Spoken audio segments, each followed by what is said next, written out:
Hello, Fortnite fam. Welcome back to the FNCS pre-show. You got me, your boy Zeke. We are joined this week by Sundown. What's up, everyone? And of course, we've got Shyowager and Balla with us as well. Gents, if you guys want to say hello. What's up, guys? How you doing? Hey. There we go. Now we're going to be talking about all things as this is the pre-show leading into week number 4 of the FNCS. We're over that halfway point. So let's talk about some things that we think are going to shake up the FNCS this weekend. Let's kick things off with the Middle East. This is a region that has kind of taken Fortnite by storm ever since we've seen this region come online. We've got Fiesel and Klops just destroying the region. They've come in first every single week so far. This week, though, they've made a little bit of a change up. They had Hero Kappa on their team. Now they have Flowsaw on their team. So, Shy, maybe do you want to kind of talk us through this region a little bit?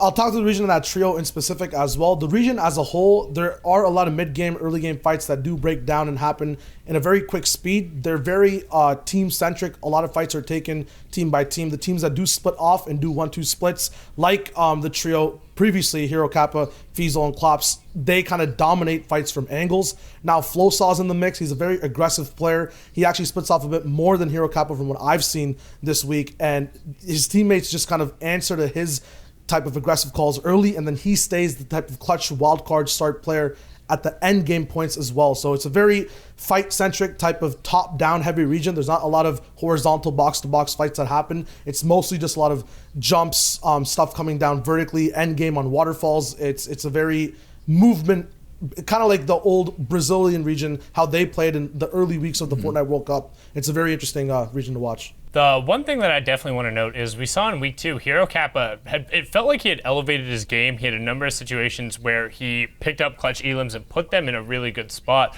But it was definitely like that core trio, like Klops is the best player. Like Klops is definitely the one who is able, like it sets the pace around him. Fiesel looks to set him up, but it felt like they had slightly better teamwork from what I saw when they were working with Flowsaw. Before they were known for kind of staying around them spots, but then Hero Kappa would go and get the angles. They kind of kept that teamwork rotation moving through the mid-ground tarps and just picking up elims in a lot of situations. And then Flowsaw was able to convert on a more consistent basis and also has that alter ego tag there. So rounding it out, making sure they get kind of the full squad in there. I expect to see them to continue running through Middle East, and the question now for me is, will they win it out? Because they are far and away the favorites going into the heats. Yeah, I mean, like you kind of said, Klops is that all-star. You know, he's definitely been dictating the pace of gameplay. He's not afraid to hop in your box and take those 1v1s when he needs to. Balla, what do you think about this trio? Yeah, I think the interesting thing for this trio is how the change of their third is going to affect them. Because we've seen in other regions, EU specifically, there's a couple people like the Item and Mr. Savage and Rojo trio that's changed their third a little bit. It's been affecting people positively and negatively. I mean, Balla, so it's going to be like at the same time, you've reviewed so many other regions over and over again. Consistency versus a fresh start, even when you make it. What type of effect does it have on the mental game and your strats when you actually break it down region to region? Yeah, I think it definitely has an effect because the chemistry that you're building, especially as you get into harder and harder games, and you touched on it a little bit, it gets harder in the Middle East region, similar to Brazil, where Brazil has the most stacked end games now that are very difficult. So if you don't have that chemistry, if you don't know exactly how each other play in those games under pressure, it's going to be difficult. But yeah, so it's going to be interesting to see what that change is going to do to that trio in terms of the harder games. Next up, let's talk about Kevin. He is back with a vengeance, and he's actually brought the motel with him. Right now, he's flying all around the island, and as of now, he's actually on the covered bridge west of Lucky Landing. And Sundown, I know specifically that used to be one of your hotspots. Yeah, so that was one of my drop spots back when I had kind of the pirate invasion going on, all the cannons over there. There's a guaranteed 3 chests. But the big aspect for me in terms of Kevin out of the map is it's another form of mobility that you're able to play around. With only drift boards and then kind of the zip lines plus pressure plant rotations being kind of how you get around. The fact that Kevin is now a southerly form of rotation that is reliable. You know, if you path by that, you're going to be able to get up and then get a rotation going on. What that also means, though, is because it is a reliable one and it's on the minimap and everyone knows where it is, keep an eye on it in terms of rotations. Players are going to be incorporating that into their rotation paths. They're going to be either landing there to get a quick drop on people, like we've seen Tfue do with the Meteor, like grab up there, maybe try and get an FSA gun and put shots on people, or grab something, get quick shields, and then rotate onto someone else. So I'm interested to see how people are going to adapt their rotation paths around Kevin and how it ends up playing out this weekend.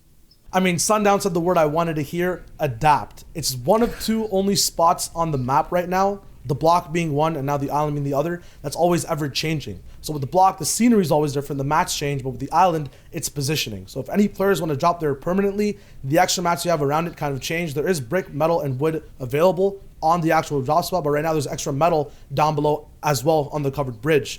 Now, as that island moves around, you know, the game plan will get shaken up, the rotations get shaken up, the amount of pressure there gets shaken up as well. There's a lot of low ground around right now. As soon as, you know, you get closer to hills, it's harder to contest people up top. So it's going to be really interesting watching how people change up week to week if they want to permanently drop at the spot.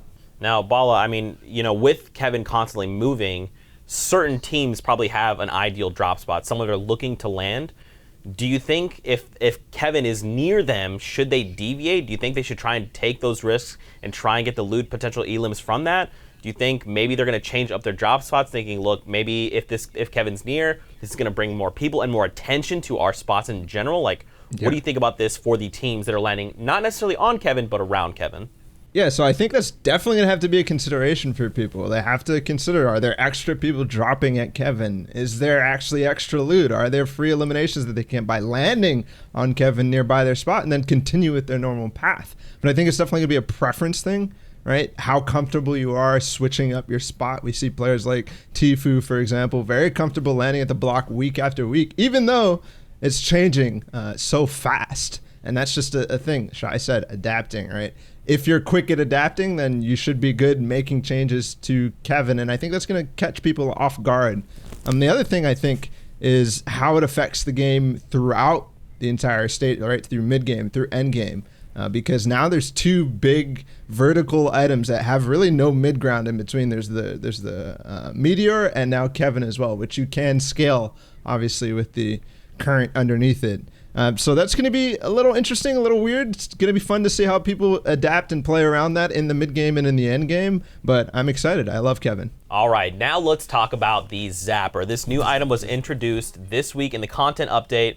Very unique item. It is a held item. You throw it and it creates a zapping and electrified wall, if you will, that does 50 damage every few seconds to enemies that are on either side of it. Pretty interesting. Could lead to some new wall taking type things, but also like now you don't have to go into someone's box. You literally can just say, here's a Zapper, get out of your box, please. I would like to engage with you now. So conceptually, I like the idea of it. It seems like kind of a step up or a little more, or supposed to be a little more terrifying sync grenade. And I like the idea of forcing people out of 1x1s. I don't necessarily think we're going to see too much use of it in the FNCS. And when you're playing in trios, like mobility shields are going to take priority over that every single time. Don't think we'll see a ton of it in this instance, to be honest. I mean, yeah, the opportunity cost in using it is definitely like really high in terms of, you know, having it in your actual inventory at the right times. I think that it'll be a type of shield bubble item in terms of that at first glance, it just kind of seems a little bit gimmicky. Doesn't have a set role at all points in the game, but if you have it in combination at the right times, it, you know, pops off like shield bubbles on bushes or shield bubbles when you're moving around just for rotations. I think with the Zapper trap specifically, in mid-ground, when people are just so used to tarping straight, not really adjusting anything unless people are right above them, if you just throw that trap on just across your tarp to someone else's tarp, it just ruins their whole game and has to, you have to kind of adjust their position. They got to keep into touch in what's going on with their splits and their trios. It can kind of shake things up positioning-wise, but I don't think it's going to be necessarily used for damage purposes. I'm actually kind of upset you compared it to our Lord and Savior, the Bubble Shield. We all agreed the Bubble Shield was going to be pretty sick, and we've seen a lot of innovation with it right there. And now you're right away just being like, oh, I think this year, it's like, this thing's for damage, but it's like, you've tossed on their type, you're just going to go up or down a level, right? Like, it has a little bit of an arm time. I think there's definitely a lot more utility coming out of the Bubble Shield, but I know, Balla, you wanted to say something there. Yeah, I think the question last week with the bubble is, are people going to use it? We thought it was an item that was definitely had some value, but whether it was going to be used in competitive and worth a slot, like you said, takes up a slot. I think Shyo's right in this case. I think it's something that we have to wait and see to see how the best players are going to use it. And I honestly think it's going to be used in combinations. You said it was like a stink grenade, like a little bit more fearsome stink grenade because it forces you out of the box. But like, use it in combination or while they're running in their tarps. Think about it. How often is there a trio that's tarping ahead? You have one guy pathing, and then you have the two guys, others, opening edits and looking for windows, and then they just start running back in the tarp, and all of a sudden there's a Zappatron in there. That's awesome. I think that's gonna be really cool. I think there's potential. And don't forget, you can even arm it. Like, it doesn't have to replace a wall. You can throw it out, and if it lands on an unoccupied building space, it will build a wall there. So there is potential. Some other team is tarping out, and you literally cut them off, and they have to make a split decision moment, and a split-second decision, and have to decide: do we go up, do we go down, do we go left, do we go right? And that could very well change the dynamic of you versus that trio. So we'll have to see how things shake up. But that wraps up the pre-show. Sundown, Balla, Shyowager, thank you guys so much for hanging out. Everyone at home competing, best of luck in week number 4 of the FNCS, and we'll see you guys on the battle bus. Beep, beep.